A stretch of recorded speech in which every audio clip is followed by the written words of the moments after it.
تو جانوروں پر رحم کریں. گھر اور معاشرے پروگرام میں ہمارا یہ ٹاپک ہے. آپ نے اچھی اچھی نیتوں کے ساتھ اول تاخر ہمارے ساتھ رہنا ہے. ہمارے پیارے پیارے مبلغین جو ہمارے ساتھ ہوتے ہیں آج کے موضوع پر انشاءاللہ یہ بھی ہماری رہنمائی فرمائیں گے, تربیت کریں گے, ہمیں بہت کچھ سیکھنے کا موقع ملے گا. تو آج ہمارے ساتھ ہمارے پروگرام میں ہمارے فراز مدنی بھائی موجود ہیں, ماشاءاللہ مرحبا. ہمارے ایاز جامی بھائی موجود ہیں, ماشاءاللہ مرحبا. آپ دونوں کو مرحبا بھی کہتے ہیں. اور اللہ پاک ہمیں اچھی اچھی نیتوں کے ساتھ اول تاخر ہمیں بھی اللہ توفیق دے کہ اچھی نیتوں کے ساتھ یہ پروگرام کریں, ثواب ملے, اللہ راضی ہو. اور آپ نے بھی اینڈ تک ہمارے ساتھ رہنا ہے. کال بھی کر سکتے ہیں, میسیج بھی کر سکتے ہیں. فراز مدنی بھائی, جو آج ہمارا ٹاپک ہے جانوروں پر رحم کریں, تو یوں تو ہر بندہ اپنے آپ کو رحم دل سمجھتا ہے, یعنی سمجھتا ہوگا یہ, لیکن کہیں نہ کہیں جو ہے وہ بے احتیاطی ہو جاتی ہوگی. تو موضوع کو مزید بھی آگے لے کر چلیں گے. قرآن پاک کے ذریعے اگر اس موضوع پر کچھ رہنمائی ہو ہماری. بسم اللہ الرحمن الرحیم. اسلام یہ ایک ضابطہ حیات ہے اور زندگی گزارنے کے مکمل اصول اسلام ہمیں دیتا ہے.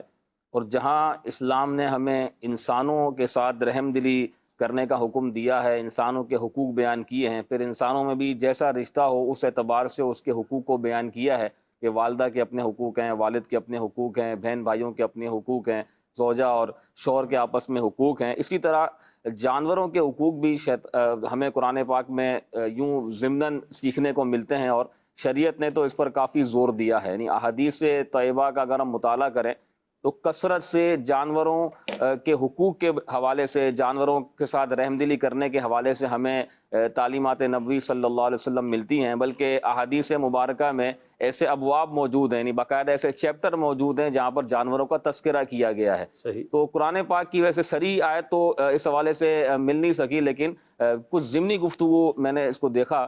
تو سورہ نحل کے اندر اللہ تبارک و تعالیٰ نے بالکل ابتدا کے اندر اپنی نعمتوں کا ذکر فرمایا ہے کہ اللہ پاک نے انسان کو پیدا فرمایا.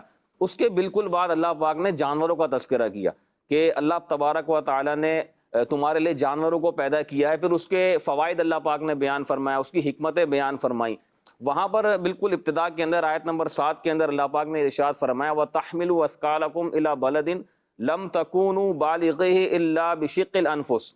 فرمایا کہ اللہ تبارک و تعالیٰ نے جو تمہارے لیے جانوروں کو پیدا کیا ہے تو یہ تمہارے بوجھ بھی اٹھاتے ہیں, اور یہ تمہارے بوجھ اٹھا کر ایسے شہروں کی طرف لے جاتے ہیں کہ تم مشقت میں پڑے بغیر ان کو نہ لے جا پاتے. لیکن یہ اللہ کی نعمت ہے کہ اللہ پاک نے تمہارے لیے جانوروں کو پیدا کیا اور اس پر تم بوجھ لاتے ہو. اس کے تحت تفسیر میں امام قرطبی رحمۃ اللہ تعالی علیہ نے پہلے تو یہ مسئلہ بیان کیا کہ جانوروں کے اوپر بوجھ لادنا یہ جائز ہے. پھر آپ نے یہ ارشاد فرمایا, اب یہاں سے ہمیں سیکھنے کو ملتا ہے کہ شریعت ہماری کس قدر رہنمائی کرتی ہے کہ ہم جانوروں کے ساتھ رحم دلی کا مظاہرہ کریں. حالانکہ اللہ تبارک و تعالیٰ نے جانور کے پیدا کرنے کا جو ایک مقصد بیان کیا وہ یہ بیان کیا کہ یہ تمہارے بوجھوں کو, تمہارے سامانوں کو اٹھا کر لے جاتے ہیں. لیکن شریعت ہمیں کیا تعلیم دیتی ہے کہ امام قرطبی فرماتے ہیں کہ بوجھ لادنا تو بالکل جائز ہے, لیکن جانور پر اتنا ہی بوجھ لادا جائے جتنا وہ برداشت کر سکتا ہو. یعنی یہاں پر جانور کی قوت کا بھی خیال رکھا گیا کہ اس کی قوت سے زیادہ اس کے اوپر بوجھ نہ لادا جائے. ایسا نہ ہو کہ جانور جو ہے وہ بیمار ہو جائے یا جانور کسی تکلیف کا جو ہے وہ شکار ہو جائے. اسی کے بالکل بعد قرآن پاک کی آیت میں اللہ تبارک و تعالیٰ نے فرمایا وَالْخَيْلَ وَالْبِغَالَ وَالْحَمِيرَ لِتَرْكَبُوهَا. اللہ پاک نے گھوڑے, خچر اور گدھوں کو پیدا فرمایا تاکہ تم اس پر سواری کرو. اب یہاں ایک اور مقصد بیان کیا. پہلے مقصد بیان کیا کہ سامان اٹھانے کے لیے اللہ پاک نے پیدا کیا, اور شریعت نے ہمیں تعلیم دی کہ ان کے اوپر ضرورت سے زیادہ بوجھ نہیں ڈالنا, یہ رحم دلی کا مظاہرہ. دوسرا مقصد بیان کیا کہ ان کو پیدا ہی سواری کے لیے کیا ہے.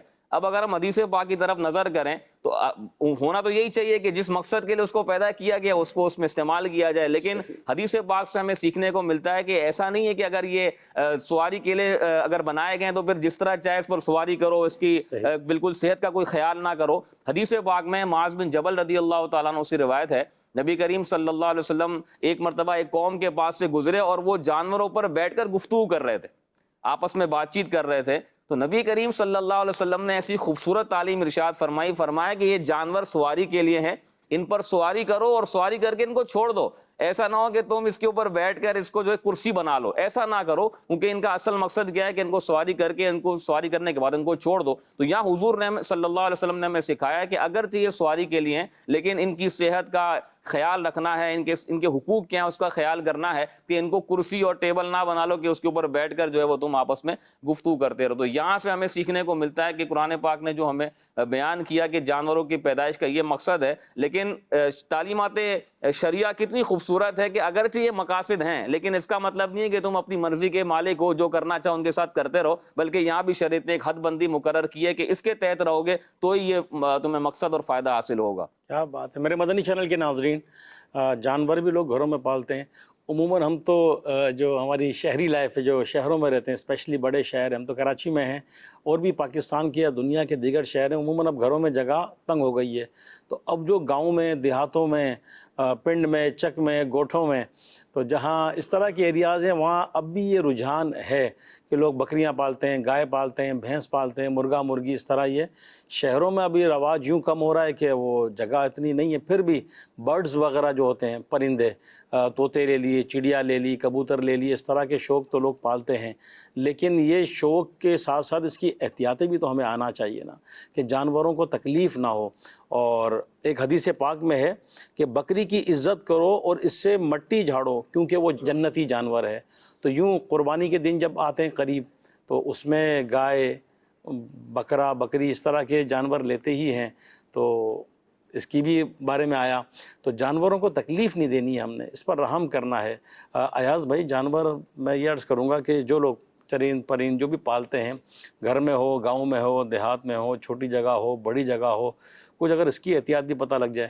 جی، بسم اللہ الرحمن الرحیم۔ بالکل علی بھائی، جیسے ہمارے فراز بھائی نے بھی گفتگو فرمائی کہ جانوروں کے بھی حقوق جو ہے وہ یہ باقاعدہ طور پر بیان کیے گئے ہیں، اور جس طرح جو ہے وہ کیا نام ہے انسانوں کے حقوق ہیں، عام لوگوں کے حقوق ہیں، اور اس کی بھی کیٹیگریز ہیں، اسی طرح بالکل جانوروں کے، پرندوں کے، چرند کے بھی جو ہے وہ حقوق ہماری شریعت مطہرہ نے بیان کیے ہیں، اور یہ اسلام کی خوبصورتی ہے، اس کا حسن ہے۔ تو بالکل جو ہے وہ جس طرح ہم بچے کو پالتے ہیں، صحیح، تو چھوٹا سا بچہ ہوتا ہے، اس کو جو ہے وہ پالتے ہیں تو ظاہر ہے اس کی ضروریات کا ماں کو سب سے زیادہ معلومات ہوتی ہے، ماں کو احساس ہوتا ہے کس وقت اس کو کھانا دینا ہے، کس وقت جو ہے وہ بچہ رو رہا ہے، اس کی کیا ضرورت ہے، اس کو پورا کرنا۔ تو بالکل اسی طریقے سے جو جانور ہے، اور پھر دیکھیے کہ بچہ جو ہے وہ تو اپنی ضرورت کا جو ہے وہ کیا نام ہے رو کر، یا بولنے والا ہے تو بول کر جو ہے نا اپنی ضرورت کا بتا سکتا ہے، لیکن یہ تو وہ ہے کہ جو اس کی زبان نہیں ہے، بے زبان جانور ہے، تو پھر اس کی ضرورت کا جو ہے وہ کتنا احساس کرنا یہ ہمارے لیے امپورٹنٹ ہے، اور شریعت مطہرہ نے ہمیں اس کے لیے کیا احکامات دیے ہیں۔ تو پالنے کے حوالے سے جو احتیاط علی بھائی جو سب سے پہلے ہے، اس کے اندر بنیادی طور پر یہ ہے کہ جانور کے چارے کا اور کھانے کا، اس کو کھلانے کا جو ہے وہ زبردست قسم کا اہتمام کرے۔ اعلیٰ حضرت رحمۃ اللہ تعالیٰ علیہ فتاوی رضویہ شریف میں ارشاد فرماتے ہیں دن میں 70 مرتبہ دانہ پیش کرے کھانے کے لیے۔ اب آپ دیکھیے 70 کا لفظ جو ہے وہ بیسیکلی یہ مبالغہ بیان کرنے کے لیے، کثرت بیان کرنے کے لیے، یعنی کہ بار بار جو ہے وہ اس کو کھانا دیا جائے، کیونکہ ظاہر سی بات ہے کہ وہ ڈیمانڈ نہیں کرے گا، صحیح، وہ منہ سے بولے گا نہیں کہ مجھے بھوک لگی ہے۔ تو اس لیے ہمیں جو ہے وہ اس کا اہتمام اس طرح کرنا ہے کہ امام اہل سنت رضی اللہ تعالیٰ عنہ اس نہج پر جا کر بیان فرما رہے ہیں کہ دن میں 70 مرتبہ کھانا جو ہے وہ پیش کیا جائے، یعنی کثرت کے ساتھ اس کے جو ہے وہ ضرورت کا اہتمام رکھا جائے، خیال رکھا جائے۔ تو سب سے بنیادی بات یہ ہے کہ جب جانور پال رہے ہیں تو پھر اس کے کھانے پینے کا جو ہے وہ یہ بندوبست کرنا اور یہ اہتمام کرنا یہ ہم پر ضروری اور لازم ہے۔ اسی طرح جہاں ہم نے کھلانے کی بات کی تو پلانے کا بھی خیال رکھے۔ نبی رحمت صلی اللہ تعالیٰ علیہ وآلہ وسلم کی خدمت میں ایک صحابی رسول حاضر ہوئے، عرض کی یا رسول اللہ صلی اللہ علیہ وسلم، میرا اونٹ ہے اور میرے پاس حوض ہے، میں اس کے لیے پانی بھرتا ہوں تو دیگر اونٹ بھی آ کر جو ہے وہ اس میں سے پانی پی لیتے ہیں۔ میرے آقا علیہ الصلوۃ والسلام نے ارشاد فرمایا اس میں تمہارے لیے اجر و ثواب ہے، سبحان اللہ، اس میں تمہارے لیے جو ہے وہ اجر و ثواب ہے۔ تو اب دیکھیے کہ اس سے یہ پتہ چلا کہ جس طریقے سے جو ہے وہ کھلانا پلانا جو ہے وہ یہ ہم اپنے لوگوں کو اس میں اجر و ثواب ہمارے لیے رکھا گیا ہے، اپنی فیملی کو، اہل خانہ کو ہم کھلاتے ہیں، اس میں ہمارے لیے اجر و ثواب ہے۔ تو بالکل جو جانوروں کو بھی کھلائے گا پلائے گا، اس میں بھی ان کے لیے کیا ہے، اجر و ثواب ہے۔ کہ ایک حدیث پاک کے اندر بیان فرمایا گیا ہر تر جگر میں کیا ہے، صدقہ ہے۔ تو یہاں پر جو ہے وہ جو جانور ہے اس کے کھلانے پلانے کا اہتمام کریں گے تو پھر جو ہے وہ آپ دیکھیے کہ اس کے لیے ہمارے لیے اجر و ثواب کا ذریعہ ہے۔ لہٰذا کھلانے پلانے کا اس کا اہتمام جو ہے وہ ضرور کرنا ہے، اور ذہن نصیب اللہ توفیق دے تو ایسا اہتمام کریں کہ پانی کا حوض وغیرہ بنا لے تو دیگر جانور بھی آ کر پئیں، تو آپ دیکھیے کہ اس میں بھی ہمارے لیے اجر و ثواب ہے۔ ایک اور چیز کی طرف اگر ہم نوٹ کریں علی بھائی، ہمارے دین اسلام نے کتنی پیاری تعلیمات جو ہمیں ارشاد فرمایا۔ آپ دیکھیے جہاں پر درخت لگانے کی بات ارشاد فرمائی ہے حدیث پاک کے اندر، وہاں کیا بات بیان فرمائی گئی؟ وہاں ارشاد فرمایا گیا کہ جو درخت لگائے تو اس میں سے کوئی جانور یا پرندہ کھائے تو ارشاد فرمایا وہ اس کھانے والے جو اس نے لگایا اس کے لیے کیا ہے؟ وہ صدقہ ہے۔ آپ دیکھیے کیسی پیاری اور خوبصورت تعلیمات ہمیں دی جا رہی ہے۔ یہ تو جنرلی وے کے اندر جا کے بیان کیا جا رہا ہے کہ جہاں اگر ہم کسی بھی جگہ پر لگائیں، جہاں بالفرض ہم نے پالے نہیں ہیں جانور اور پرندے، لیکن ہم نے اگر درخت لگا دیا، اس میں سے کوئی پرندہ اور جانور کھا گیا، یہ ہمارے لیے صدقہ ہے، تو جس کو گھر میں پالا ہے اس کو کھلائیں گے پلائیں گے تو کتنا ہمارے لیے جو ہے وہ اجر و ثواب کا باعث ہوگا۔ پھر اسی طریقے سے جو ہے وہ جیسا کہ ابھی سواری کے تعلق سے بیان ہوا، عموماً لوگ جب جانور پالتے ہیں گھروں کے اندر تو پھر جو ہے ان سے سواری کا کام بھی لیا جا رہا ہوتا ہے، تو بالکل ایسا معاملہ کریں کہ جانور پر جو ہے وہ کسی قسم کا جو ہے وہ ظلم کا معاملہ نہ ہونے پائے، جانور پر کسی بھی قسم کا ایسا معاملہ نہ ہو کہ جس سے اس کو جو ہے وہ تکلیف پہنچے۔ اچھا بعض لوگ جو ہے وہ جانور پالتے ہیں علی بھائی، پالتے کس لیے ہیں؟ پھر لڑانے کے لیے پال رہے ہوتے ہیں، پھر وہ جناب مقابلے بازی کے لیے پال رہے ہوتے ہیں، تو پھر ایسا نہیں کرنا ہے۔ نبی رحمت صلی اللہ علیہ وآلہ وسلم نے جانور کی لڑائی کرانے سے منع فرمایا، بٹیر بازی سے، مرغ بازی سے نبی رحمت صلی اللہ علیہ وآلہ وسلم نے منع فرمایا۔ تو جانور پالنے ہیں اپنی ضرورت کے لیے، یا جو گوشت وغیرہ حاصل کرنا چاہتے ہیں، دودھ وغیرہ حاصل کرنا چاہتے ہیں، یا دیگر جو ہے وہ کیا نام ہے چیزیں حاصل کرنا چاہتے ہیں، تو اس مقصد کے لیے جو ہے وہ جانور کو پالیں، یا دیگر جو چرند پرند ہیں ان کو پالا جاتا ہے، لیکن اس مقصد کے لیے نہیں کہ پتہ چلے ان کا جو ہے وہ آپس میں مقابلہ بازی یا پھر جانور زخمی ہو جاتے ہیں، بس اوقات مر جاتے ہیں، تو پھر یہ بے زبانوں کو ہم آپس میں لڑا کر نبی رحمت صلی اللہ علیہ وآلہ وسلم نے ایسے لوگوں پر لعنت فرمائی ہے، رحمت سے دوری جو ہے وہ حدیث پاک کے اندر ایسے لوگوں کے لیے بیان فرمائی گئی۔ تیسری بات آپ دیکھیے، بڑی خوبصورت حدیث پاک، یہ حدیث پاک پڑھ کے علی بھائی مجھے یہ احساس ہو رہا تھا کہ ہمارا دین اسلام کس نہج پر جا کر جو ہے وہ احساس کی کیفیت کو اجاگر کر رہا ہے۔ اب دیکھیے گھروں میں عام طور پر علی بھائی ہم جب جانور پال رہے ہوتے ہیں نا تو ایک بڑا مقصد کیا ہوتا ہے؟ دودھ حاصل کرنا، جو بکری گائے وغیرہ پال جاتے ہیں۔ نبی رحمت صلی اللہ علیہ وآلہ وسلم نے ایک حدیث پاک کے اندر ارشاد فرمایا جب تم بکری کا دودھ دو تو تھوڑا اس کے بچے کے لیے بھی چھوڑ دو۔ آپ دیکھیے علی بھائی کتنی خوبصورت حدیث پاک، کتنا پیارا درس جب میرے آقا علیہ الصلوۃ والسلام اس حدیث پاک کے اندر بیان فرما رہے ہیں کہ کتنی خوبصورت تعلیمات دی جا رہی ہے، یعنی احساس، ہمارے دین کی بنیاد جو ہے وہ احساس کے اوپر۔ آپ دیکھیے کتنا جو ہے وہ کیا نام ہے بیان کہ اپنی ضرورت کا خیال نہیں رکھنا ہے، خالی وہ جو چھوٹا بچہ ہے اس کے بھی دودھ کا خیال رکھنا ہے، احساس کرنا ہے۔ اللہ اکبر۔ تو یہ چیزوں کا بھی جو گھریلو جانور عام طور پر پالے جا رہے ہوتے ہیں ان کے اندر اس چیز کا خیال رکھنا ہے، جانوروں کو مارنا، ظلم کرنا، ان کو بھگانا، ان کو بھوکا پیاسا رکھنا، ان چیزوں سے جو ہے وہ اوائڈ کر کے ہمیں جانور کا بھرپور طریقے سے انشاءاللہ خیال رکھنا ہے۔ اگر خیال رکھیں گے تو انشاءاللہ وہ بھی آپ کی ضرورت کے یقیناً کام آ رہا ہے، تو اس طرح انشاءاللہ تبارک و تعالی دنیا میں بھی سرخرو رہیں گے اور آخرت میں بھی اللہ پاک کے عتاب سے محفوظ رہ سکیں گے۔ ورنہ حدیث پاک کے اندر اس چیز کو بیان کیا گیا کہ جب جانور پر ظلم کرے گا بندہ تو اللہ تبارک و تعالیٰ کی بارگاہ میں کل قیامت کے دن یہ جانور شکایت کرے گا، اللہ تبارک و تعالیٰ کی بارگاہ میں شکایت کرے۔ حدیث پاک کے اندر ایک چڑیا کا ذکر ہے کہ نبی رحمت صلی اللہ علیہ وآلہ وسلم نے ارشاد فرمایا کہ وہ چڑیا اللہ تبارک و تعالیٰ کی بارگاہ میں آ کر فریاد کرے گی، مولا اس نے مجھے بلا فائدہ شکار کیا۔ فائدے کے طور پر شکار کرنے کی اجازت دی گئی کہ اگر کھانا چاہتا ہے تو اس نیت سے جو ہے وہ شکار کر سکتا ہے، شوقیہ شکار کرنے سے منع فرمایا، اپنے تیر اور نشانہ سیٹ کرنے کے لیے شکار کرنے سے منع فرمایا گیا۔ آپ ارشاد فرمایا کھانے کے لیے شکار کرتا ہے، ٹھیک ہے، جس نے بغیر کھانے کے لیے شوقیہ چڑیا کو شکار کیا ہوگا، نبی رحمت صلی اللہ علیہ وآلہ وسلم نے ارشاد فرمایا وہ چڑیا اللہ تعالیٰ کی بارگاہ میں آ کر شکایت کرے گی، مولا اس نے بے فائدہ مجھے بلا کسی جو ہے وہ مقصد کے اس نے مجھے جو ہے وہ اذیت پہنچائی، تکلیف پہنچائی، اللہ تبارک و تعالیٰ کی بارگاہ میں شکایت کرے گی۔ اور آپ دیکھیے کہ اللہ تبارک و تعالیٰ اس چڑیا کا جو ہے وہ انتقام لے گا، اللہ تبارک و تعالیٰ اس کا بدلہ لے گا۔ آپ دیکھیے علی بھائی کہ حدیث پاک کے اندر بیان فرمایا گیا کہ بے سینگ والی بکری سے جو ہے وہ بدلہ لیا جائے گا۔ یہ کیوں ارشاد فرمایا گیا؟ حالانکہ جانور تو مکلف ہی نہیں ہے، ان کے اوپر تو شریعت کے احکام لاگو ہی نہیں ہو رہے۔ تو یہ حدیث پاک کے ضمن میں علماء نے بڑا خوبصورت کلام کرتے ہوئے بیان فرمایا کہ بات دراصل یہ ہے کہ اس دن اللہ تبارک و تعالیٰ اپنی شان عدل کا اظہار فرمائے گا کہ وہ مالک کریم جانوروں کے درمیان اتنا عدل فرمانے والا ہے، انسانوں کے درمیان اور بندوں کے درمیان کتنا عدل فرمائے گا. اسی لیے فرمایا کہ بے سینگ والی بکری کو بھی جو ہے وہ سینگ عطا کیے جائیں گے اور وہ اپنا بدلہ لے گی، پھر وہ مٹی کر دیے جائیں گے. تو آپ دیکھیے کہ اسی طریقے سے اس چیز کا بہت زیادہ خیال رکھنا ہے کہ کوئی بے زبان جانور جو ہم نے پال رکھے ہیں اپنے گھروں میں، مرغیاں ہیں یا جو ہے وہ کیا نام ہے کبوتر ہیں، دیگر چیزیں ہیں، ان کا ہمیں بھرپور خیال رکھنا ہے، ان کے اناج کا، کھلانے کا، پلانے کا، ان کو اذیت و تکلیف نہیں پہنچانی ہے، ضرورت سے زیادہ کام نہیں لینا جو سواری کے جانور ہیں. تو انشاءاللہ الکریم ان کے حقوق ادا کرنے کے معاملے میں ہمیں بہت کانشیس ہونے کی ضرورت ہے، اس لیے کہ مسلمان پر ظلم کرنے سے زیادہ بڑا ظلم جو ہے وہ جانور پر ظلم کرنا بیان کیا گیا. اللہ تعالی ہمیں ظلم سے محفوظ فرمائے، ان کا احساس اور ان کا خیال رکھنے کی توفیق عطا فرمائے.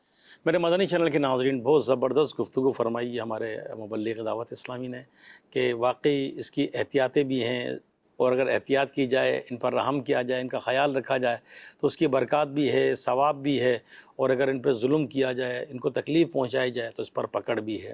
تو اس کا ہمیں بہت خیال رکھنا ہے. اچھا، ہم نے جانور نہیں پالے ہوئے، چلیں ہم کہتے ہیں ہم نے تو پالے ہی نہیں ہے، تو کسی اور کے جانور کو تکلیف پہنچانا، بلی ہے، کتا ہے، کوئی گزر رہا اس کو پتھر خواہ مخواہ مار دینا، بغیر وجہ کے ان کو تکلیف پہنچانا، یہ کسی کے گھر گئے وہاں پرندے تھے ان کو چھیڑنا، تنگ کرنا، سوتے ہوئے جانوروں کو اٹھا دینا، اس طرح کے مناظر تو عموماً قربانی کے دنوں میں جب گائے منڈی جاتے ہیں اور خریداری کے لیے جاتے ہیں تو فراز بھائی اس طرح کے مناظر تو یہ بہت گلیوں میں جو جانور کھڑے کرتے ہیں یا بازاروں میں جاتے ہیں تو خواہ مخواہ ان کو لات مار کے اٹھانا، وہ بیٹھے ہوئے ہیں، نہ خریدنا ہے نہ کوئی کام ہے، اس طرح یہ تو اس کو ایک شغل بھی بنا لیتے ہیں. اچھا، جو کتے بلی ہیں عموماً بچے کر رہے ہوتے ہیں، چلے بچے جن کو کہیں نہ سمجھ، اب نہ سمجھ بچے کی بھی ایک لمٹ ہوگی کہ باقی کتنا نہ سمجھ. اچھا، اس کے ساتھ اس کے گھر کے بڑے ہیں تو وہ اس کو مقصد جو ہے وہ سمجھائیں کریں. بعض اوقات بچے اٹھا کر وہ بلی کہیں آ گئی کسی کی، پالتو بلی ہے ویسے ہی، اس کی دم پکڑ کر اس کو کھینچ رہے ہیں یہ. تو اس طرح اگر بچے تکلیف پہنچا رہے ہیں تو بڑوں کا کیا کام ہے، ان کو کیسے تربیت کریں؟ یہی تو موقع ہے کہ بڑوں کو چاہیے کہ وہ اپنے بچوں کی تربیت کریں اور انہیں اسلامی احکام سکھائیں. یعنی یہ اسلامی احکام سکھانے کا ایک بہترین وقت اور ذریعہ ہے کہ ان کے دلوں میں یہ بات ڈالیں کہ ہمارا دین ہمیں کتنی پیاری جو ہے وہ تربیت دیتا ہے کہ جانوروں پر بھی ظلم نہیں کرنا ہے، چاہے آپ کا اپنا ہے، اس کے تو اتنے احکامات بیان کیے. اس کے علاوہ جو بعض اوقات گھوم رہے ہوتے ہیں جیسے بلی ہے، اس کے علاوہ دیگر جانور گھوم رہے ہوتے ہیں تو ان کے بھی حقوق ہیں، ان کا بھی خیال رکھنے کی شریعت نے ہمیں یہ تعلیم دی ہے کہ ان کو بھی بلا عذر شرعی جو ہے وہ ضرر نہیں پہنچانا ہے. یعنی شریعت نے سمجھ لیں ایک معیار دیا ہے کہ اگر آپ کسی جانور کا حصول کرنا چاہتے ہیں تو یہ دیکھ لیں کہ حصول نفع اس کے اندر موجود ہے یا دفع ضرر، یعنی یا تو آپ اس سے فائدہ حاصل کرنے کے لیے اس کو حاصل کر رہے ہیں یا پھر اپنے آپ سے نقصان دور کرنے کے لیے اس کے ساتھ ذبح والا معاملہ یا اس کو کسی طریقے سے بھی آپ ذبح کر رہے ہیں یا اس کو تکلیف دے رہے ہیں، اس کا یہ کرائٹیریا بیان کر دیا. لیکن اگر نہ حصول نفع ہے، یعنی آپ نہ اس سے نفع حاصل کرنا چاہتے ہیں نہ اپنے سے ضرر دور کرنا چاہ رہے ہیں تو اب بلا وجہ جو ہے وہ جانور کو مارنے کی اجازت نہیں ہے، بلکہ اگر اس کو تکلیف پہنچی تو یہ شرعاً گناہ ہے. ایک بلی کے بارے میں ملتا ہے کہ اس کی جو مالکہ تھی اس نے اس کے کھانے پانی کا خیال نہیں رکھا تو حضور علیہ الصلوۃ والسلام نے ناراضی کا اظہار فرمایا اور اس کے لیے جہنم کی وعید بیان کی گئی. اور اسی کے مقابلے میں ایک عورت جو بظاہر جو ہے وہ نیک نہیں تھی لیکن وہ کہیں سے جا رہی تھی اور اس نے دیکھا کہ ایک کتا جو ہے وہ پانی کی پیاس کی وجہ سے ہانپ رہا ہے تو اس نے جو ہے وہ ایک کپڑا لے کر اس کو پانی پلانے کا اہتمام کیا تو اس کو جنت کی بشارت عطا کی گئی. اور یہاں پر اس کا کوئی تذکرہ نہیں ہے کہ وہ اس کا کوئی ذاتی جو ہے وہ کوئی جانور تھا یا کتا تھا، وہ راہ چلتے ہوئے اس طرح کا معاملہ ہوا. تو یہ تعلیم نبوی ہے کہ اگر اس طرح کبھی راہ چلتے ہوئے کوئی جانور اذیت کا شکار ہو تو اس کے ساتھ بھلائی والا معاملہ کرنا ہے. یعنی اگر جیسے بعض اوقات کوئی کبوتر ہوتا ہے یا کوئی جانور ہوتا ہے اور راستے میں آ جاتا ہے تو ایسا نہیں ہے کہ معاذ اللہ اس کے اوپر گاڑی چڑھا دی یا اس چیز کا خیال نہ کیا. شریعت ہمیں اس چیز کی تعلیم دیتی ہے کہ اگر کوئی جانور ہو تو ویسے ہی بے زبان ہے، انسان تو بول سکتا ہے، وہ خود اپنی ضرورت کا خیال رکھ سکتا ہے، لیکن جانور کے بارے میں شریعت نے اتنی حساسیت کو بیان کیا ہے کہ اگر کوئی اس طرح پریشان ہو، زخمی ہو تو اس کا بھی خیال رکھنا ہے. مجھے ایک بڑی پیاری حدیث پاک میں نے پڑھی تو زبردست لگی کہ حضور علیہ الصلوۃ والسلام نے فرمایا کہ جب تم کسی تر سبزی والے موسم کے اندر سفر کرو تو زمین میں جانور کو چھوڑ دو تاکہ وہ اپنا حصہ لے لیں. یعنی آپ دیکھیں تعلیم کیسی ہے کہ اس طرح کا موسم ہے تو ان کو چھوڑ دو تاکہ وہ اپنا حصہ لے لیں. اور فرمایا جب خشکی کا زمانہ ہونا تو وہاں سے جلدی جلدی گزر جاؤ، کہیں ایسا نہ ہو تمہارا اونٹ جو ہے وہ بیمار ہو جائے, کمزور ہو جائے. اور فرمایا کہ جب تم رات کے وقت کسی جگہ آرام کرو تو جانور کو ایک طرف کر دو, کیونکہ وہ رات کے وقت جانوروں کے گزرنے کی جگہ ہے, اور جو کیڑے مکوڑے ہوتے ہیں ان کے لیے یہ ایک طرح سے ٹھکانہ ہے. تو ایسا نہ ہو کہ کہیں ان کو اذیت پہنچ جائے. تو آپس میں بھی ایک دوسرے کے جانوروں کا خیال رکھنے کی شریعت نے تعلیم دی ہے. شریعت نے آپ دیکھیں کہ اولن یعنی خود سے حملہ کرنے سے بھی منع کیا, یعنی بلا عذر جانور کے اوپر حملہ کرنے سے بھی منع کیا ہے. ہاں, چند ایسے جانور کے بارے میں بیان کر دیا کہ یہ چونکہ خود سے تکلیف پہنچاتے ہیں, فاسق جانور ہوتے ہیں, لہذا اگر ان کو مار دیا تو شرعاً اس میں کوئی حرج نہیں ہے. لیکن اس کے علاوہ عام حالات کے اندر جانوروں کو اذیت دینے سے منع کیا گیا ہے. تو اس لیے راستے کے اندر کبھی بلی ہو, کوئی اور جانور ہو, تو اس کو بالکل بھی اذیت نہیں پہنچانی چاہیے. بعض اوقات یہ گناہ بن جاتا ہے. اور اگر بچہ بھی کرے تو یہ کہہ کر نہ چھوڑ دیں کہ ارے تو بچہ ہے, اس کو ابھی کرنے دو, کوئی مسئلہ نہیں, بلکہ یہ سکھانے کا وقت ہے. اس کے دل میں یہ رحم دلی ابھی سے ڈالیں. جیسے بہار شریعت میں بیان کیا گیا کہ بچوں کو سخاوت سکھانا یہ واجب ہے, اسی طریقے سے بچوں کو رحم دلی سکھانا بھی ضروری ہے. کہ ابھی سے اگر ان کے دل میں رحم دلی آئے گی کہ یہ بے زبان جانور ہیں, ان کا ظاہر ہے کہ یہ خود کچھ نہیں کر سکتے, تو آپ ان کو تکلیف نہ دیں. بعض اوقات بہت زیادہ تکلیف میں مبتلا ہو جاتے ہیں, ان کو دیکھ کے رحم آ رہا ہوتا ہے. آپ دیکھیں کہ جو شریعت نے ایک قربانی جو واجب قرار دی ہے, وہاں پر بھی کتنے حقوق بیان کیے. حالانکہ وہاں تو مقصد ہی ذبح کرنا ہے, وہاں ظاہر ہے کہ کچھ نہ کچھ تکلیف تو اس کو ہوگی, لیکن شریعت نے اتنی پیاری تعلیم دی کہ اذا ذبحتم, جب تم کسی جانور کو ذبح کرو, فاحسنوا الذبح, تو اچھے انداز سے ذبح کرو. وہاں پر بھی پھر پوری شریعت نے ایک قیودات بیان کی کہ جو تمہارا ہتھیار ہے, تلوار ہے یا تم چھری سے ذبح کرے, وہ تیز ہونی چاہیے. اب یہاں پر سمجھنے کی بات ہے کہ کتنا احسن انداز سے سمجھایا جا رہا ہے کہ اگرچہ جانور ذبح کرنا ہے, لیکن ایسا نہیں کہ جو تمہاری منمانی ہوئی وہ تم نے کرنا ہے. تمہارا جو چھری وغیرہ ہے وہ تیز ہونی چاہیے. دوسرے جانور کے سامنے جانور کو ذبح نہ کرو. اسی طرح جانور کو ذبح کرنے سے پہلے اس کی غذا کا خیال رکھو. یہ ساری چیزیں, اسی طرح جب ذبح کر رہے ہو تو اس کو گھسیٹ کر نہ لے جاؤ. یہ کتنی خوبصورت تعلیمات ہیں کہ اگرچہ یہ عبادت یہاں ادا کرنی ہے, ذبح کرنا ہے, لیکن یہاں پر بھی ان چیزوں کا خیال رکھنا ہے کہ اس کو کسی طریقے سے بھی تکلیف نہیں پہنچنی چاہیے. کیا بات ہے میرے مدنی چینل کے ناظرین, بڑی پیاری خوبصورت بات کہی کہ ایک جانور جس کو ہم نے ذبح ہی کرنا ہے قربانی کے دنوں میں, تو اب اس نے ذبح ہونا ہے. ذبح ہونے میں تکلیف تو ہے, لیکن اس میں بھی خیال رکھا جائے کہ اس کو کم سے کم تکلیف ہو. ایک طریقہ کار, ایک دائرہ کار بیان کیا گیا ہے, تو ہمیں بھی اس کا خیال رکھنا چاہیے. میرے مدنی چینل کے ناظرین, جانوروں کو یوں تو اللہ کے نیک بندوں سے بھی نسبت ہے. اور جیسے آج بھی ہمارا سوال ہے کہ اصحاب کہف کا کتا, یہ پورا ایک واقعہ ہے. یونس علیہ السلام یہ مچھلی کے پیٹ میں رہے, تو یوں بھی ایک, تو اس طرح بہت سارے واقعات ہیں کہ اللہ کے نیک بندوں سے ان جانوروں کو بھی نسبت ہے. خلیفہ امیر اہل سنت, جانشین امیر اہل سنت, شہزادہ عطار حاجی عبید رضا عطاری مدنی دامت برکاتہم عالیہ کا ایک شارٹ کلپ ہے, بڑا زبردست ہے کہ کچھ جانور جنت میں بھی جائیں گے. وہ کتنے ہیں, کون سے ہیں, آئیے دیکھتے ہیں یہ ویڈیو کلپ. 10 جانور جو ہے نا وہ جنت میں جائیں گے.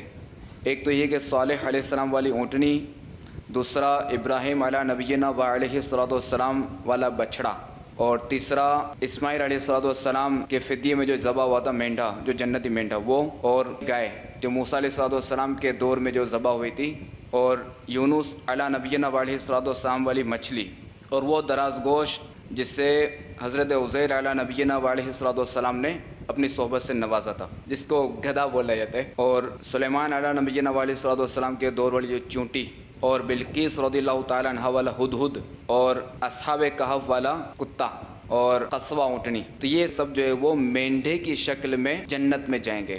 البتہ یہ ہے کہ وہ اصحاب کہف والا کتا جو ہے وہ بلعام بن بعورہ والی کی شکل میں جو وہ جنت میں جائے گا, وہ بھی روایت ہے. صلو علی الحبیب صلی اللہ تعالی علی محمد.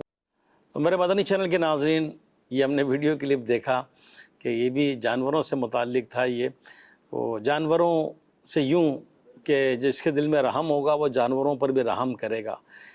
ان کو بلا وجہ تکلیف پہنچانا, مارنا, اذیت دینا, یہ نہیں ہونا چاہیے. میں اپنے دونوں مبلغین سے بھی عرض کروں گا, ایک واقعہ میرے سامنے کا, کیونکہ پیکیج جو چلا خلیفہ امیر علیہ سنت کا, شہزادہ عطار کا. ایک دفعہ ہم کہیں سفر میں تھے, تو اب عموماً اندرون سندھ یا پنجاب وغیرہ چھوٹے شہروں میں جائیں تو جو لنک روڈ ہوتے ہیں چھوٹے ہوتے ہیں, بہت مشکل ایک گاڑی گزر پاتی ہے. تو گاڑی جو ہے وہ ایک اسلام بھائی چلا رہے تھے, خلیفہ امیر علیہ سنت بھی تشریف فرما تھے, میں بھی موجود تھا. اب وہ جیسے اونٹ گاڑی ہوتی ہے نا, یہ آگے آ گئی. اب اونٹ کی اپنی ایک چال ہے, اس نے تو اپنے حساب سے ہی چلنا ہے. اب جو ڈرائیو کر رہے تھے بار بار ہارن پی پی پی پی, تو شہزادہ عطار نے مسکرا کر دیکھا اور فرمایا بھائی وہ تو جانور ہے لیکن آپ تو انسان ہیں. یعنی یوں سمجھایا اور پھر یہ بھی بتایا کہ دیکھیں وہ جانور اپنی ہی اسپیڈ میں چلے گا, روڈ اتنا بڑا نہیں کہ یہ بہت اسپیڈ میں چل سکے. اچھا زیادہ اسپیڈ میں جائے گا اس کا مالک بھی تشویش میں آئے گا اور بار بار ہارن بجانے سے جانور کو بھی تکلیف ہوگی, تو ہمیں جو ہے اس سے وہ بچنا چاہیے. تو میرے مدنی چینل کے ناظرین, اس طرح کے کچھ واقعات اللہ کے نیک بندوں کی صحبت کے ذریعے بھی سیکھے جاتے ہیں. تو یہ بھی بعض اوقات بلا وجہ کہ جو ہے وہ جانوروں کو گاڑی کے ذریعے لوگ ٹکر بھی مار دیتے ہیں, یا اس طرح کا روڈ پہ جگہ بھی نہیں اور ہارن بجانا, اب جانور کیا کر لے گا, جانور بھی تشویش میں آئے گا یا پریشان ہوگا, اس کا مالک بھی پریشان ہوگا. یہ ایک دفعہ جو ہے وہ سفر تھا ہمارا غالباً پنجاب کا, تو مفتی دعوت اسلامی مفتی محمد فاروق عطاری رحمۃ اللہ تعالیٰ علیہ بھی تشریف فرما تھے. تو جو ہے راستے کے بیچ میں ہائی وے تھا, تو ایک دم گدھا آ گیا نا, تو ڈرائیور نے بریک ماری, تو جو گاڑی چلا رہے تھے انہوں نے, وہ آدمی ایک دم بے اختیار منہ سے تو کچھ نکلتا ہے نا, تو گدھے کو بولے وہ کھوتے دا پتر. تو مفتی صاحب کی بے اختیار ہنسی آئی, فرمایا کہ بھائی اس تک تو آپ کی آواز گئی نہیں ہے, صبر ہی کر لیتے اس پر. تو ہے تو وہ کھوتے کا پتر ہی, لیکن وہ آپ کی آواز سے کیا کرے گا, آ گیا جانور ہے. تو میرے مدنی چینل کے ناظرین, اس طرح کی جو ہے وہ باتیں بعض اوقات بے اختیار ہو جاتی ہیں. آدمی اپنے طور پر بڑا رہا ہوتا ہے, بول رہا ہوتا ہے, جس کے لیے بول رہا ہوتا ہے اس کے تو پتہ ہی نہیں لگتا. رات کو عموماً میری بھی جہاں رہائش ہے پیر کالونی میں, تو وہ جس فلور پہ ہوں میں, تو وہ قریب کبوتر بیٹھ جاتے ہیں. اب رات کو کبوتر ہے, اس کو جہاں جگہ ملے گی سو جائیں گے. اب وہ آزاد کبوتر ہوتے ہیں, بظاہر تو کسی کی ملکیت نظر نہیں آتے. اب وہ رات میں ہیں, نیند میں ہیں. تو میرے پوتے مجھے کہتے ہیں دادا ان کا بستر نہیں ہے, ان کی امی ابو کہاں ہیں, ان کے ماما بابا کہاں ہیں, ان کے دادا دادی نہیں ہیں, ان کو کھانا کون دے گا. دادا یہ تو یہ بیٹھے ہیں کھڑکی پر, گر نہیں جائیں گے نیچے یہ. تو اب کیا ہے کہ بعض اوقات بچے بھی خیال رکھتے ہیں اور جانور بھی ہے کہ جہاں وہ بیٹھ گئے. یہ بعض لوگ تو اس طرح کبوتر یا چڑیا وغیرہ انڈے دے دیتے ہیں, تو ان کا گھونسلہ بھی اس طرح شفٹ نہیں کرتے کہ ان کے انڈوں کو بھی تکلیف ہو, ماں کو تشویش تو ہوتی ہے اس میں. یہ تو میرے مدنی چینل کے ناظرین, بعض اوقات چھوٹی چھوٹی اچھی احتیاطیں, یعنی چھوٹی سے مراد اللہ کی بارگاہ میں کیا قبول ہو جائے, لیکن اس طرح کی دل میں رحم دلی, دل میں پیار کہ میری وجہ سے کسی جانور کو بھی تکلیف نہ پہنچے, تو ہمیں اس کی احتیاط کرنا چاہیے. بھائی یہاں آپ نے بات فرمائی ہے, میں اس میں ایک اور چیز ایڈ کرنا چاہوں گا کہ آپ دیکھیے کہ جس طرح ہم ہیں, یہ بچوں نے بڑی خوبصورت بات کی کہ ان کے مامی پاپا کہاں ہیں. آپ دیکھیے کہ میں اگر کوئی اپنے ماں باپ سے دور کر دے تو ہم ماں باپ کے لیے کتنی تکلیف اور ہمارے لیے کتنی تکلیف ہے. تو نبی رحمت صلی اللہ علیہ وآلہ وسلم کی حدیث پاک کے اندر اس چیز کی بھی تعلیم موجود ہے کہ ایک چڑیا کے جو ہے وہ گھونسلے کے اندر حضور نبی رحمت صلی اللہ علیہ وآلہ وسلم جب ملاحظہ فرمایا کہ چڑیا کو, اس کی ماں کو جو ہے وہ کیا نام ہے, آپ دیکھیے کہ اس کے بچوں کو اٹھا لیا گیا تو فرمایا گیا اس کے بچوں کو اس سے ماں سے دور نہ کرو جائے, واپس اس کو وہاں رکھ دیا جائے. تو وہیں پر جو ہے نا رکھنے کا دوبارہ حکم ارشاد فرمایا. کتنی پیاری جو ہے وہ تعلیم ہمارا دین جو ہے وہ دے رہا ہے. تو بالکل اسی طرح آپ وہ دیکھیے جو ہرنی کا واقعہ ہے کہ ہرنی نے کیا فریاد کی تھی حضور جان عالم صلی اللہ علیہ وآلہ وسلم سے کہ یا رسول اللہ میرے بچے ہیں پہاڑ پر, میں ان کو دودھ پلا کر واپس آ جاؤں گی. اللہ اکبر. اس پر پھر حضور نبی رحمت صلی اللہ علیہ وآلہ وسلم نے ان کے مالک کو آزاد کرنے کا حکم ارشاد فرمایا. وہ گئیں دودھ پلا کر واپس آ گئی ہرنی. اس کے بعد نبی رحمت صلی اللہ علیہ وآلہ وسلم نے ان کے آزاد کرنے کا حکم ارشاد فرمایا. تو یہاں اس چیز کو بھی سمجھنا ضرورت ہے کہ ضروری ہے کہ ہم جس طرح اولاد والے ہیں, اولاد کو اگر ہم سے دور کر دیا جائے تو ہمارے لیے کتنا باعث تکلیف ہے. تو بالکل اسی طریقے سے جانوروں کو اگر جو ہے وہ بالفرض اسی طریقے سے آپ دیکھیے کہ بس اوقات بلی کو یا کتا, اس طرح کے جانوروں کو جو ہے نا اگر یہ بچے دے دیتے تو لوگ ان کی ماں کو جو ہے نا دور چھوڑ کر آ جاتے ہیں یا بچوں کو الگ کر کے آ جاتے ہیں. ایسا نہیں کریں. اگر آپ کو الگ کرنا ہی ہے تو ان کو اپنی ماں کے سمیت جو ہے وہ آپ دور کسی مقام پر چھوڑ کر آ جائیں. بچوں کو الگ, ماں کو الگ, یہ جو ہے وہ نہ کریں کہ یہ جو ہے وہ ان کو اپنے بچوں سے دور کرنا, اس کی بھی ہمارا دین جو ہے وہ تعلیم نہیں دیتا. تو اس چیز کو بھی سمجھنا جو ہے وہ بے حد ضروری ہے کہ ماں کو جب بچوں سے دور نہ کیا جائے. سوشل میڈیا پہ ایک میں نے علی بھائی ایک ویڈیو دیکھی, آپ دیکھیے کہ ماں تو ماں ہے, کیسے جذبات ہیں. ان جانوروں کے اندر بھی اللہ تبارک و تعالیٰ نے کیسی جو ہے صلاحیت رکھی ہے. علی بھائی سخت سردی تھی اور یوں سمجھیں کہ آپ برف باری پڑی ہوئی تھی. تو ایک مرغی کو میں نے دیکھا کہ مرغی جو ہے اس کے اوپر پوری برف ہی برف ہے, لیکن جب وہ اس کو مرغی کے اوپر سے جو ہے نا برف کو ہٹایا گیا نا علی بھائی, اور مرغی کو تھوڑا سا فریش کیا گیا جب, تو دیکھا اس کے پروں کے اندر, اس کے دونوں پروں میں بچے تھے اس کے. کیا بات ہے, تو اس طرح اس نے خود اپنے اوپر مشقت جھیلی ہوئی ہے کہ برف اس کے اوپر آ کر پڑ رہی ہے، لیکن اس نے اپنے بچوں کو کیسا جو ہے وہ سائے کے اندر لیا ہوا ہے۔ تو اگر ہم اس چیز کو سمجھیں نا تو بالکل مطلب جو ہے اس طرح کے جو جانور ہوتے ہیں جو بعض طور پر بچے دیتے ہیں، تو ان کو جو ہے وہ کیا نام ہے، اگر دور کرنے کی ضرورت محسوس کر رہے ہیں تو پھر جو ہے وہ ان کو ماں کے ساتھ جو ہے وہ رکھا جائے، ان کو جدا نہ کیا جائے۔ اس کا بھی ہمارے دین اسلام جو ہے وہ بڑی خوبصورت اور پیاری تعلیم دیتا ہے۔ اور پھر جتنا ہم رحم کرنے والے ہوں گے، جتنا ہم شفقت کرنے والے ہوں گے ان جانوروں پر، ہمارے اسلاف بزرگان دین کے واقعات پر جب ہم علی بھائی نظر کرتے ہیں نا تو ہم دیکھتے ہیں کہ ہمارے بزرگان دین نے تو کیا کیا مطلب جو ہے وہ واقعات ہیں۔ بسا اوقات کئی بزرگوں کو ولایت جو ہے وہ جانوروں پر رحم کرنے کی برکت سے ملی۔ ایک بزرگ رحمۃ اللہ تعالی علیہ نے خواب میں اللہ پاک کا دیدار کیا۔ اللہ تبارک و تعالیٰ نے ارشاد فرمایا، جانتے ہو ہم نے تمہیں ولایت کیوں عطا فرمائی؟ عرض کی مولا نہیں، میں تو نہیں جانتا۔ تو اللہ پاک کی جانب سے ارشاد فرمایا گیا، سخت سردی کی رات میں تم نے ایک پرندے کے بچے کو اپنے چوغے کے اندر اس پر رحم کرتے ہوئے چھپا لیا تھا، ہم نے اسی عمل کے سبب جو ہے وہ تمہیں اپنی ولایت سے سرفراز فرمایا۔ آپ دیکھیے کہ ولایت جو ہے وہ کس سبب سے مل رہی ہے۔ ایک جو ہے وہ پرندے کے بچے کو سخت سردی کے عالم میں اپنے لباس کے اندر چھپا لینے کی برکت سے اللہ تبارک و تعالیٰ نے ولایت سے سرفراز فرما دیا۔ تذکرۃ الاولیاء میں شیخ فرید بن عطار رحمۃ اللہ تعالیٰ نے ایک بزرگ رحمۃ اللہ تعالیٰ علیہ کا واقعہ بیان فرمایا ہے کہ ان کو اللہ تبارک و تعالیٰ نے ولایت کس سبب سے عطا فرمائی۔ وہ جا رہے تھے، رستے میں دیکھا ایک گدھا ہے جس کی جو ہے وہ پیٹھ پر زخم تھا، تو آپ رحمۃ اللہ تعالیٰ علیہ جو تھے آپ کے پاس چادر تھی ایک، آپ نے جو ہے وہ چادر اتار کر آپ نے اس جو ہے وہ گدھے کے پیٹھ کے اوپر ڈال دی، کیونکہ جہاں پر زخم تھا وہاں پر جو ہے وہ چیزیں آ کر چونگے مار رہی تھی اس کے زخم پر، جس سے وہ تکلیف میں مبتلا تھا۔ انہوں نے جو ہے وہ ازراہ شفقت اور مہربانی جو ہے وہ اپنی چادر اتار کر اس گدھے پر ڈال دی۔ اللہ تبارک و تعالیٰ نے اس کی برکت سے انہیں بلند مرتبہ اور مقام عطا فرمایا۔ تو آپ دیکھیے کہ اہل اللہ کو اللہ تبارک و تعالیٰ نے جانوروں پر رحم کی برکت سے بلند مقام عطا فرمایا ہے، تو بالکل یہ بھی اللہ تبارک و تعالیٰ کی مخلوق ہے، اس پر بھی اگر شفقت کریں گے، مہربانی کریں گے، نرمی کریں گے تو اللہ تعالیٰ کی جناب سے انشاءاللہ اجر کے ساتھ ساتھ بلند مقام بھی ملے گا انشاءاللہ۔ کیا بات ہے۔ رسول کریم صلی اللہ علیہ وسلم کا ارشاد ہے، جنت میں رحم کرنے والا ہی داخل ہوگا۔ صحابہ کرام علیہم رضوان نے عرض کی، ہم سب رحم کرنے والے ہیں؟ تو پیارے آقا صلی اللہ علیہ وسلم نے فرمایا، رحیم وہ نہیں جو اپنے آپ پر رحم کرے، بلکہ رحیم وہ ہے جو اپنے آپ پر اور دوسروں پر رحم کرے۔ تو ہمیں رحم کرنا چاہیے۔ فراز مدنی بھائی، جیسے آپ نے بھی کچھ واقعات بتایا اور ہمارے ایاز جامی بھائی نے بھی بتایا، اسٹارٹ میں نے بھی ایک واقعہ لیا تھا اونٹ والا، کہ آقا کریم علیہ الصلوۃ والسلام جانوروں کی بولیاں بھی سمجھ لیا کرتے تھے۔ آقا تو خیر کیا نہیں جانتے، اس پر کچھ اگر آپ مختصراً کچھ ایسے باتیں بتائیں۔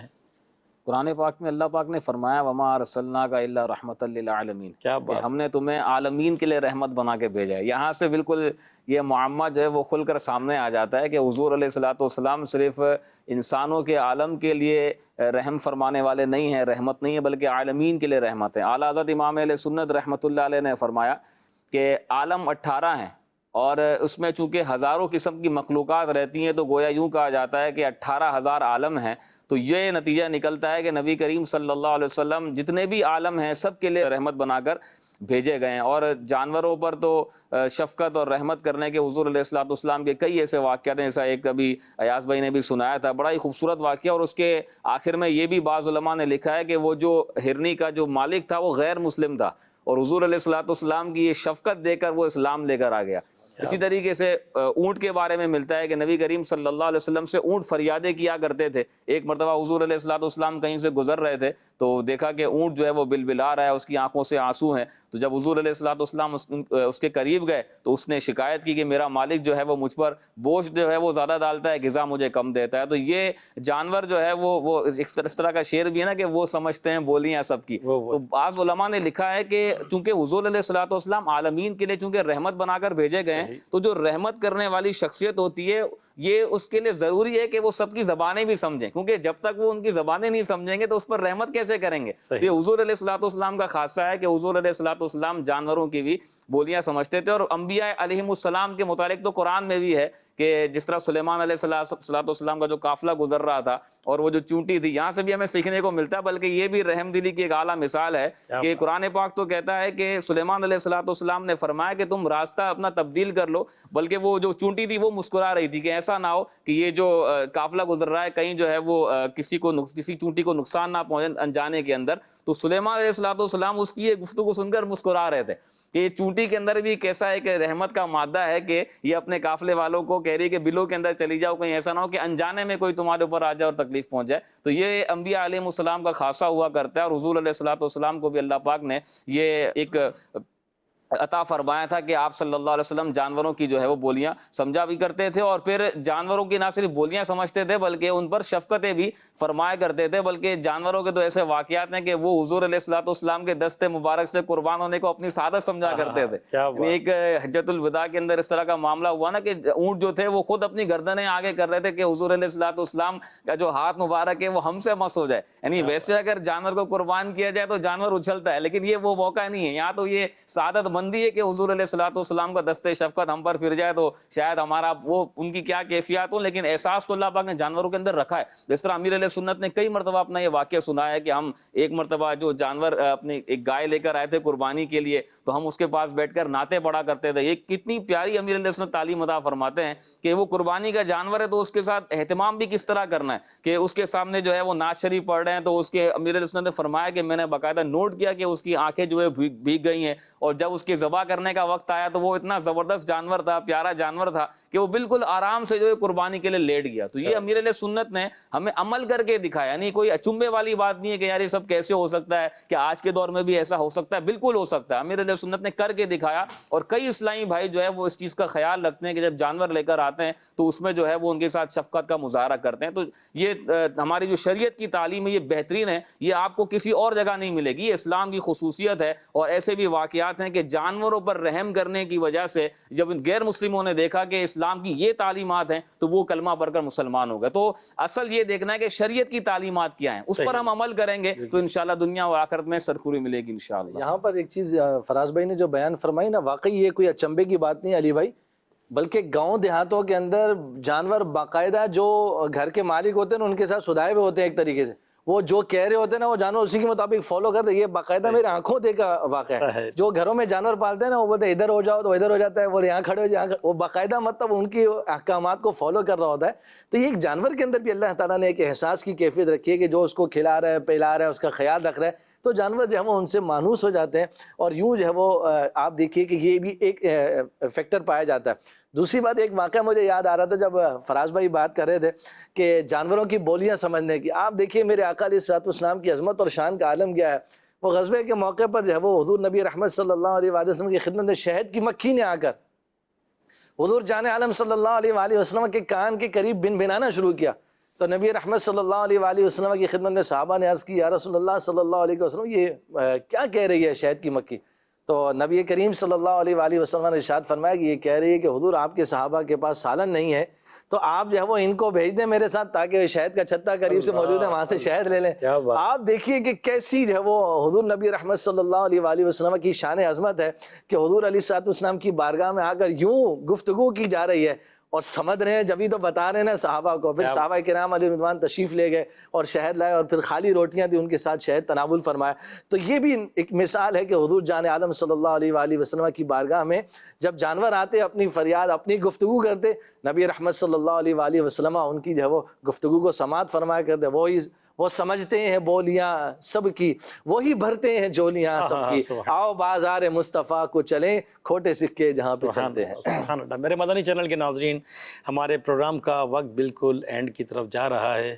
کچھ ہی منٹ بعد ہم آپ سے اجازت چاہیں گے. میں اپنے مبلغین سے عرض کروں گا آخر میں کچھ مختصراً یہ بھی کہ آقا کریم علیہ السلام کے دراز گوشت یعنی جس کو گدھا کہتے ہیں اس کا بھی نام، اور بھی جانوروں کے نام، تو جو ان ہمارے مبلغین کو یاد ہو تو اس کی حکمت بھی اور اس کا یہ کہ، اور پھر آج کے دور میں لوگ یہ نام رکھنے والے اس نسبت یا محبت میں رکھتے ہیں تو کچھ اس سے متعلق بھی بتائیں. امام غزالی رحمۃ اللہ تعالیٰ علیہ کے انتقال کے بعد کسی نے خواب میں دیکھ کر پوچھا کہ اللہ پاک نے آپ کے ساتھ کیا معاملہ فرمایا؟ تو ارشاد فرماتے ہیں میں ایک بار تحریری کام کر رہا تھا تو میرے قلم کی نوک پر مکھی بیٹھ گئی اور قلم کی جو سیاہی تھی وہ پینے لگی. تو میں نے اپنا کام روک لیا کہ یہ خود جتنا پی سکتی پی لے پھر اڑ جائے. وہ مکھی پی کر اڑ گئی. تو اس مکھی پر رحم کرنے کی وجہ سے اللہ پاک نے میری مغفرت فرما دی. اس میں مزید لکھا ہے کہ مکھی اگر ستائے اور تنگ کرے تو اسے ضرورتاً مارنا جائز ہے، مگر بلا ضرورت نہیں مار سکتے۔ ابھی بھی پورا ایک علم ہے، دارالفتاء اہل سنت کے بھی پروگرامز آتے ہیں، اور یہ یوٹیوب فیس بک پر بھی دارالفتاء اہل سنت کا جو پیج ہے وہاں سے آپ دیکھ سکتے ہیں کہ کون سے جانور کو مار سکتے ہیں، کس کو، وہ بھی کس طریقے سے، پورا ایک اس کا طریقہ کار ہے یہ۔ اس طرح کے جو نام رکھے جاتے ہیں، آقا کریم علیہ الصلوۃ والسلام کے مبارک جو جانور تھے، ان کے کچھ نام اگر یاد ہوں یا اور کوئی نسبت والے نام۔ نبی کریم صلی اللہ علیہ وسلم کے پاس جو چیزیں موجود تھیں، کئی اشیاء کے نام علماء نے اپنی کتابوں کے اندر ذکر کیے ہیں، سیرت مصطفیٰ کے اندر بھی موجود ہیں، سیرت کی تقریباً کتابوں کے اندر اس طرح کے نام مل جاتے ہیں۔ اور مکتبۃ المدینہ کی ایک کتاب ہے نام رکھنے کے احکام، اس کے اندر بھی بالکل اینڈ کے اندر جہاں نام کی لسٹ شروع ہو رہی ہے، اس سے پہلے نبی کریم صلی اللہ علیہ وسلم کی بارگاہ میں جو حاضر رہنے والی اشیاء تھیں ان کے نام وہاں پر ذکر کیے گئے ہیں۔ سبل الہدیٰ والرشاد کے اندر یہ بیان کیا گیا ہے کہ نبی کریم صلی اللہ علیہ وسلم کے پاس 10 دودھ دینے والی بکریاں تھیں، اور ان میں سے چند کے نام جو مجھے یاد ہیں، زمزم جو ہے ایک بکری کا نام تھا، اسی طرح سقیہ ایک بکری کا نام تھا، اور ایک بکری کا نام غوثہ یا غوثیہ تھا۔ یہ دونوں نام جو ہے وہ ذکر کیے گئے ہیں، تو یہ ان 10 میں سے یہ 3 کے نام جو یاد ہیں۔ اسی طرح حضور علیہ الصلوۃ والسلام کے جو دراز گوشت تھا اس کا نام یافور تھا، اور اس کا تو ایک وہ عشق بھرا ویسے ایک واقعہ بھی موجود ہے، اگر وہ پڑھیں تو انشاءاللہ مزید تازگی آتی ہے۔ اور فتح مکہ کے موقع پر نبی کریم صلی اللہ علیہ وسلم جس اونٹنی پر سوار تھے، جس کو شرف عطا کیا تھا، اس اونٹنی کا نام قصوہ تھا۔ تو بعض اسلامی بھائی اپنی سواری کا نام بھی قصوہ رکھ دیتے ہیں، اس اونٹنی کی نسبت سے اپنی بیٹی کا نام بھی قصوہ رکھ دیتے ہیں۔ تو یہ تو حضور علیہ الصلوۃ والسلام کے ساتھ جس چیز کو نسبت ہو گئی وہ بابرکت ہو گئی، اب چاہے وہ اونٹنی ہو، دراز گوشت ہو۔ ہم تو دراز گوشت کا بھی ظاہر ہے کہ اس دراز گوشت کا جب واقعہ وہ بیان کرتے ہیں تو ادب کے ساتھ کرتے ہیں کہ یہ حضور کی بارگاہ میں حاضر رہنے والا یہ جو ہے وہ عاشق رسول دراز گوشت تھا۔ یقیناً علماء نے لکھا ہے اس کا واقعہ اگر پڑھیں تو طویل ہے، ورنہ پھر کبھی موقع ملا تو واقعی حضور کی یاد میں وہ غمگین ہو گیا، آنسو بہایا کرتا تھا۔ تو ہمارے لیے تو وہ بھی جو ہے وہ باادب ہے، کیونکہ وہ حضور کا جو ہے دراز گوشت تھا۔ تو یوں چند نام چیزوں کے ذکر کیے گئے۔ اس کے علاوہ سیرت مصطفیٰ اگر پڑھیں گے تو اینڈ کے اندر کئی اشیاء کا جو ہے وہ نام آپ کو مل جائے گا، انشاءاللہ اس سے بھی معلومات میں اضافہ ہوگا۔ کیا بات ہے۔ اس موضوع پہ ایاز میں کچھ آخر میں آپ کے کچھ کمنٹس، کچھ تاثرات، کچھ نصیحت کی باتیں ہیں؟ 2 نام مجھے بھی یاد آ رہے تھے۔ ایک نبی رحمت صلی اللہ علیہ وآلہ وسلم کا خچر مبارک جو تھا، اس کا جو نام تھا، ایک کا نام دلدل تھا، ایک کا نام فدہ بھی تھا۔